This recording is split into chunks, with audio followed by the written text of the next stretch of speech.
Welcome to the Butterfly Effect. I'm Chris Horner. This is stage one of the 25 Giro d'Italia. The Grand Tour season has finally started, and Primoz Roglic, Juan Ayuso, UAE Team Emirates, and Visma Lease bikes, Simon Yates are the big-time favorites at this year's 25 edition of the Giro d'Italia. But of course, we have some outside favorites we got to pay attention to. And when I show you the profile here on today's stage one, we see it's 160 kilometers, 3 category climbs on today's stage. The first one's a category 2, bit of a monster. But after that, it's 2 category 3s. The category 3 is at 7 kilometers at about 4.5%, meaning that if you're a pure sprinter, well, this probably isn't your day. But if your name is Mads Pedersen or Wout van Aert and you watched the Beyond the Coverage 2 videos that I covered already 2 days ago here, you know that these guys are going to highlight today's stage. We go into the pre-race interview from Mads Pedersen. He says that he wants it to be a hard race, but he doesn't want it to be one-day classic hard race. That means he doesn't want to attack and nonstop from all the GC favorites, because if you start throwing in big-time attacks from GC guys going up this category 3 where it has 1 kilometer sections at 8%, it's a steep monster in sections, but overall it's not super steep. So Mads Pedersen wants this to be a hard day, and he wants Lidl Trek to do some work. Okay, we get into the racing. As the cameras come on proper, we see 5 riders going up the road. They're not going to get much of a gap, only 2 minutes maximum time. As we go back and we see that it's Lidl Trek on the front, Visma Lease bikes on the front, and we see that it's Alpecin Deceuninck on the front for the third team. So it's Caden Groves, Wout van Aert, and Mads Pedersen's team all riding to keep these 5 guys at a close gap. As we come into the climb, the 5 riders only have about a minute and 15-second gap on the Peloton, and then we see a crash. It started to get a little bit nervous before the crash. As the climb was starting proper, they went through a roundabout, and then the cameras pick up that it's Juan Ayuso. Juan Ayuso's big-time favorite here, one of going first or second, depending on how you like him, as an overall general classification possible winner here, the Giro d'Italia. He gets caught up, but we didn't get to see the crash, so we don't know how bad it is. We know he's got some company right there, as we see it's picnic riders going down with him. That's Max Pooley. So these guys will get back on their bike after we see UAE Team Emirates switch bikes with the mechanic and Juan Ayuso. Juan Ayuso gets going. We see his teammate Filippo come back for him, and he'll start to pace him back up to the back of the Peloton. While that was happening up front, that group of 5, Taco van der Hoorn was getting attacked because they want some KOM points up here. So we see the Intermarché rider getting dropped. Now, he's had some serious concussions last season in 2024 that he's just recovering from. So that's why you see his form dropping a little bit as the 4 riders are going up the road. Now, they come up to the top of the KOM. Sylvain Moniquet from Cofidis will grab maximum KOM points and put himself in the race leader's KOM jersey at the end of stage 1. They drop down the descent, and the Peloton's going over the top at about a minute and a half behind those 4 riders. Once the Peloton drops down the top, we still see it's Lidl Trek and Visma Lease bike who are on the front throughout the whole climb. Now, as they're dropping down the descent, holding position, we're going to come up to the Red Bull sprint competition. We see it's Manuele that grabs the first of the Red Bull new sprint competition line here, as they got a new sponsor at the Giro d'Italia. There's 6 seconds, 4 seconds, and 2 seconds for the breakaway guys up here. But that means none of the GC guys will get any time gained here on stage 1 at this moment, but they're hot on the heels, and they'll wrap up the 4 breakaway riders with about 42 kilometers to go as they're coming onto the circuit proper. Now, as we come into the first passage of the category 3 climb, Lidl Trek's all over the front, and Dan Uhl setting some tempo up there, and before you know it, you start seeing Ciccone coming up to the front. As he's coming up to the front, we see Olaf Koy getting dropped, and then we see Sam Bennett going out the back just before Olaf Koy, as we see more Lidl Trek riders start arriving to the front, because next is Søren Kragh Andersen. Followed that up from Verona to put 7 Lidl Trek guys on the front, as Dan Uhl had rotated off the front. Now he's sitting near the back of the Lidl Trek train as they're flying up this climb. We start getting closer to the top, and we see that most of the GC favorites, Carapaz was in good position. Egan Bernal was in good position. Primoz Roglic is in good position. But UAE Team Emirates have never been in fantastic position throughout all of this stage 1 so far. And on the going up this category 3 climb, I've seen a couple times where they have multiple riders near the front, but never their whole team. They have not looked spotless on stage 1 of the 25 Giro d'Italia, as Lidl Trek still driving it up the climb. Once we get closer to the top, we'll see that it's Fortunato that's grabbing maximum KOM points out of the peloton with everything on the line as they're dropping down the descent. And then we see the next sprinter casualty as it's Milan Frinton back there from Cofidis that's getting dropped off the back of the peloton as they were just going over the top of the KOM. He'll find his way back on, but if you got dropped the first passage up this climb, you know you're going to get dropped on the second passage for sure, as it's going to be even faster than this time right now. So as we go down the descent, we see it's Dylan Van Barley on the front for Wout van Aert Visma bike. Wout van Aert said he was sick before the Giro d'Italia started, but he said he had 1 or 2 days possibly of good training before the Giro started, was starting to come around. Now we know that the big guy from Visma bike, along with his team riding from kilometer 0 all the way to now, that he must have some kind of legs, and he's got Dylan Van Barley in front of him dropping down the descent.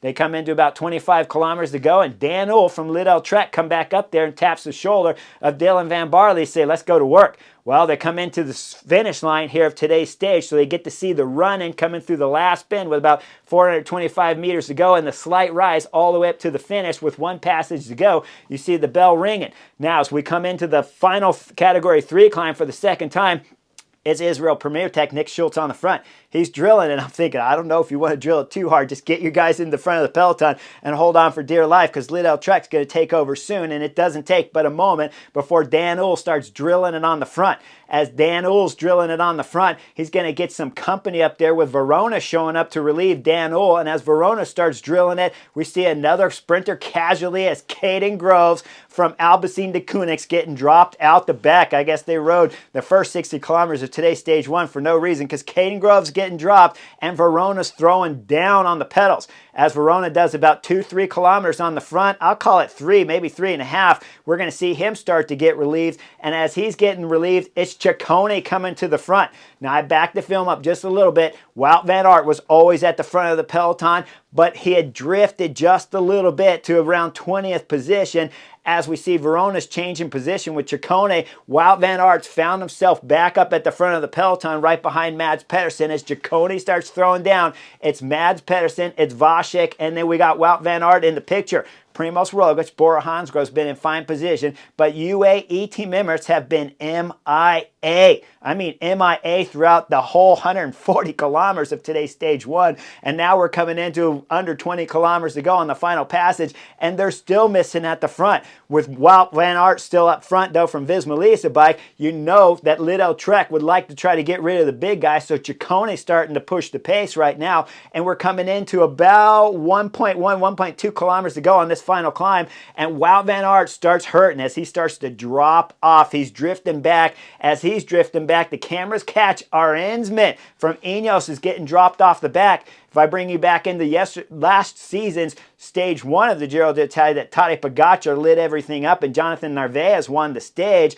Arensman had gotten dropped on that stage, and it was his dad that posted up to Instagram about how the trainers over at Ineos had gotten it all wrong. Well, they got it all wrong again a second year back-to-back here at the Giro d'Italia, as Arensman's dropping like a bomb from the group up front at the pace being set by Ciccone. Wout van Aert still drifting back there. We're coming into about 800, 700 meters to go. This is a tight hairpin bend. Ciccone's drilling it. As you know, Mads Pedersen's heard something in his earpiece about Wout van Aert drifting. Well, Ciccone throws more into the pedals, and you see Mads Pedersen with the grimace as he's digging big time, but he's still got Vasek and Ciccone on the front drilling it. You see, of course, Bora Hansgrohe. That's Primoz Roglic in good position. Then, before you know it, 15 guys are in the front group, and there's a split in the back. As we look at the helicopter angle coming down, Movistar is scrambling. They got panic mode trying to close the gap, and UAE Team Emirates have missed the split to 15 guys on the final climb here with 500 meters to go. As they're panicking to close it, we'll see Movistar and UAE Team Emirates close the gap to bring this group back to about 40 guys, and as they close it, that means Wout van Aert's still in this front group. But we know that Arensman's coming out the back, so the pace is furious at the front from Ciccone. He'll go over the top of the KOM in first position with Vasek and Mads Pedersen there, along with Primoz Roglic in good position for Bora Hansgrohe. They start to drop down the backside. As they're dropping down the backside, we're going to see right away Mads Pedersen gets up, looks back to see what's happening because he wants to know where Wout van Aert is. Well, the big guy's still locked on as this group's about 40, 45 riders strong with Lidl Trek on the front as we see Vasek take over for Ciccone. At this moment, Chiccone's done some work up the climb, pulled for about 3 kilometers up the climb and destroyed the Peloton, but Vasek on the front pulling right now. I'm thinking, don't pull for too long. If you pull for too long, who's going to lead out Mads Pedersen at the finish of stage 1 if you're pulling with over 10 kilometers to go at this moment going down the descent? Well, Vasek's on the front right now.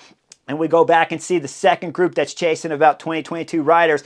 Derek G. Israel Premier Tech has missed the split. Remember, guys, he's hoping to go top 10, if not a top 5, maybe a magical podium here at the Giro d'Italia. But on stage 1, he doesn't have the legs. He's riding the front right now, or he had something go wrong back there. But at this moment, looks like he doesn't have the legs as he's pulling on the front, trying to bring back the Lidl Trek train up front. Now, as we go back up front, they're dropping into about 6 kilometers to go into the town proper, and it's still hairy and scary with tight lefts and right turns. And as they're coming through this tight turn, you look at the back of this 40-45 rider group. Corbin Strong, I'll call it from Israel Premier Tech's, locking up his brakes. He's got the back wheel sliding to the right. It taps the driveway entrance there of the curb. As it does, it's going to kick up the back wheel. Now he's got only his front wheel on the pavement, so you know he's hitting all the brakes he can. Once the bike tips over forward, he's going straight on to Jay Vine, and then we see that's Mikael Landa that's down off to the right side of the sidewalk there of about a 4-foot drop. As we see the Soudal Quick-Step riders in all kinds of pain. We see Jay Vine sitting on the curb. Corbin Strong's on the curb. As we see Jay Vine on his bike, we see him getting back off his bike. And then we see that second group coming through Mach speed through this same corner as Javine and Corbin Strong are just barely getting missed from all of the 20-plus riders back there trying to close the gap at Mach speed to the front group. We look over as you see the blur there that's coming by the telephone pole that's going down that same 4-foot drop. We see that it's AG2R Jeffrey Bouchard that crashes his bike, and then the cars are coming by. Luckily for Javine and Corbin Strong, they started moving towards the inside of the turn there, so now they're safe as the cars are flying by left, right, and center by these guys at Mach speed. Now these two will not get back on, but the cameras will go back up to the front of the peloton as we see Lidl Treks on the front. It'll start to slow with just under 4 kilometers to go. As it does, Astana throws in the first attack. That's Nicola Conchi there. He throws in the attack, and Lidl Trek close it up right away with Vasek. As Vasek closes it up, now it's time he needs a rest right now. I haven't seen Ciccone pulling. Maybe I missed it, but at this moment, Vasek's been on the front from what I can tell from the cameras, from just under 11 kilometers to go to now just under 4 kilometers to go, and he's got it to rest the legs, or no one's going to be there to lead out Mads Pedersen. So as he looks over his shoulder, he wants Ciccone to start doing some work. Then the next attack throws up the right side as it's Pulte throwing an attack, but it's Wilco Kelderman from Visma Lease bike that's closing the gap there of the attack from Pulte. As he closes it up, there's a bit of a stalemate again, and then Bora Hansgrohe come to the front. They got 3 riders drilling it on the front, and Primoz Roglic is in and around the picture, but slightly off of the Bora train up front. As Bora Hansgrohe are drilling it, Vasek's in a good position. We see Mads Pedersen's on his wheel, and then Wout van Aert, the big guy's still there. Bora Hansgrohe start drilling it through all these corners, trying to keep Primoz Roglic safe and the peloton strung out so that the Slovenian's got a legitimate shot of winning the Giro d'Italia and hopefully going to the Tour de France crash-free. With Bora Hansgrohe on the front, they're going to drill it into about 1.1 kilometer to go. And then as they start to slow, we get the aerial shot, and it's Chris Hoppe. Hoppe is throwing in attack from Jaco. As he looks, he's got his teammate there, Felix Engelhardt, that he's trying to bring up to the front of the peloton there on the right side, and they're going under 1K banner, flying up the right side of the peloton, but Hoppe's legs blows as he realizes he's not a lead-out man for Jaco Lula. His legs start to blow, the peloton starts to slow.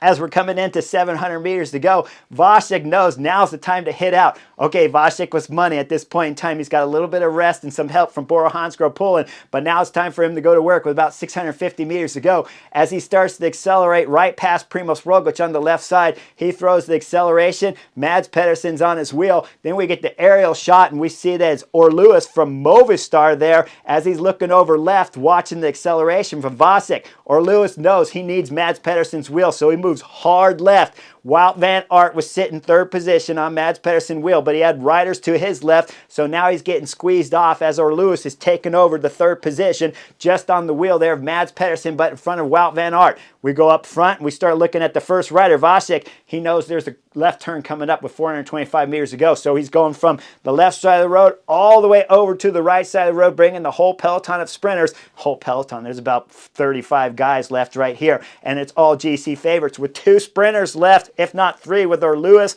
Wout van Aert, and, of course, Mads Pedersen sitting second wheel. With Vasek on the front, he throws into this left turn with 425 meters to go. You see it's Vasek, you see it's Mads Pedersen, then it's Lewis from Movistar, and Wout van Aert, the big guy, coming through 4th position and slightly on the inside. As they exit, Vasek's getting ready to throw everything into it. He'll look over his shoulder, make sure Mads Pedersen there, and then he starts his sprint as Wout van Aert's closing up the gap on the Mads Pedersen. He's side by side there with Lewis from Movistar, but Lewis from Movistar starts throwing in an acceleration as they're going down the center of the road from the pace there of Vasek up front. As Lewis comes back over the top of the handlebars there of Wout van Aert. Wout can't pass at this moment because the bars are in the wrong position when it's related to the hip there of Lewis. So Lewis has got still the wheel of Mads Pedersen sitting second, but we're coming in 200 meters to go. So Mads Pedersen throws in a huge acceleration. He said before this race started that it's a goal here to take the pink jersey, and he wanted the race to be hard. Well, now he's got to deliver as he throws in acceleration. 200 meters to go from the center of the road. He takes all the sprinters over to the right side fence. Wout van Aert's got no place to go as he's still got Lewis to the left of him side by side. And then we start getting into about 150 meters to go. Lewis starts to blow as the gap starts to open up with 125 meters to go. So Wout van Aert punches it hard, throws in acceleration to the left wheel, and immediately comes up to the back wheel there of Mads Pedersen. We go into 75 meters to go. Wout still gaining on Mads Pedersen, but Mads Pedersen still holding the front right here, trying to win stage 1 of the Giro d'Italia. 50 meters to go. Mads Pedersen looks like he's got it, but it's going to be a tight one as they throw both bikes at the line. Mads Pedersen from Lidl Trek take the stage victory here at the Giro d'Italia. Wout van Aert finishes just a wheel behind there of Mads Pedersen to get second, and then Lewis from Movistar round out the podium here on stage 1.